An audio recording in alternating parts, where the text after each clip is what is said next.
Seguimos leyendo y conversando en torno a la Evangelii Gaudium del Papa Francisco.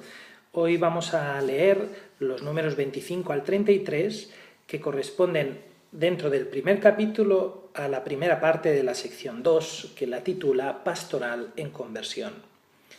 El número 25 habla de cuál es la intención de fondo con esta exhortación apostólica del Papa Francisco.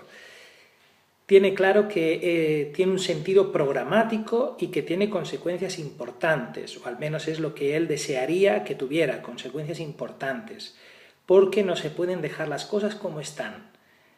Y hace una cita a una frase de los obispos del Caribe que decía: constituyámonos en todas las regiones de la tierra en un estado permanente de misión. Así, con el número 25, hace mención fuerte a la pastoral en conversión, como sentido programático, es decir, invita a que las comunidades se pongan en marcha, analicen cómo están viviendo, cuáles son los retos, cuáles son las cosas que se pueden cambiar, qué cosas son importantes cuidarlas y protegerlas, pero en definitiva el no encerrarnos a lo de siempre se ha hecho así, ¿no? Poco más adelante también va a seguir ahondando en este tema. En el número 26 cita a Pablo VI, que también invitó a ampliar el llamado a la renovación. Y en concreto leo la cita de lo que dijo el Papa Pablo VI. La Iglesia debe profundizar en la conciencia de sí misma, debe meditar sobre el misterio que le es propio. De esta iluminada y operante conciencia brota un espontáneo deseo de comparar la imagen ideal de la Iglesia, tal como Cristo la vio, la quiso y la amó, y el rostro real que hoy la Iglesia presenta.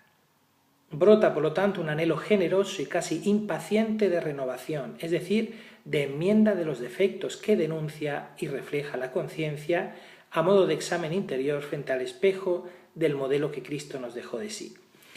Explica aquí con esta cita el Papa Pablo VI cuál es la motivación de una renovación en la Iglesia, la de pensar en cuál es la Iglesia con la que probablemente soñó, la que vio, la que quiso y deseó el Señor, y cuál es la Iglesia real que tenemos nosotros, y ver qué es lo que nos falta para llegar que es mucho seguramente, para llegar a la Iglesia que Cristo soñó, que la Iglesia, o que Cristo dejó como el germen, la semilla para que llegara a ser así, ¿no? En concreto vuelve a citar luego al Concilio Vaticano II, que habla de la conversión eclesial como una apertura a una permanente reforma de sí misma.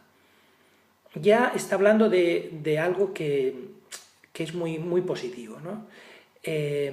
La Iglesia tiene que estar en una constante revisión de sí misma para analizar si realmente está siendo fiel al llamado del Espíritu, si está siendo fiel no solamente a custodiar la tradición y la doctrina, que es fundamental, sino también si está siendo fiel a la hora de transmitirlo, a la hora de hacerse presente en el mundo, a la hora de no perder de vista cuál es la misión de la Iglesia en el mundo, que es ser sal y luz para la humanidad, que en el fondo es pregustar ya en esta tierra los frutos del reino de los cielos.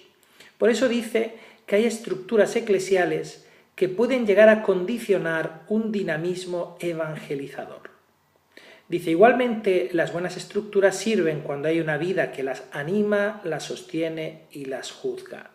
Sin vida nueva y auténtico espíritu evangélico, sin fidelidad de la Iglesia a la propia vocación, cualquier estructura nueva se corrompe en poco tiempo, dice el Papa Francisco en el número 26.